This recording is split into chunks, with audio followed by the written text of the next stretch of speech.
Në Shkodër, kryedemokrati Sali Berisha mori pjesë këtë të njëjtën në ceremoninë përkujtimore në nderim të 4 të vrarëve në 2 prill 1991, një ngjarje që Partia Demokratike e cilëson si masakrën e fundit të komunizmit në Shqipëri.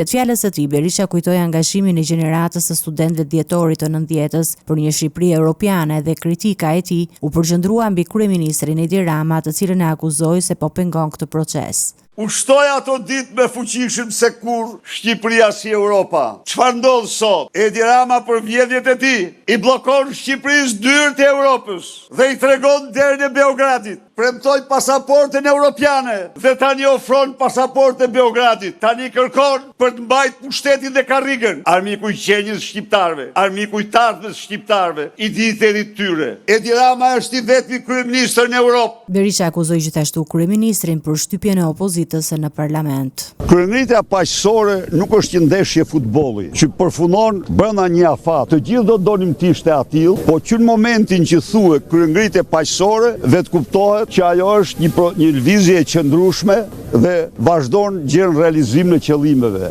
Ju mund të thoni se çfarë bën këto protesta? Këto protesta e vërteta është mbrojtën në një moment kritik, nderin dhe dinjitetin e çdo shqiptari.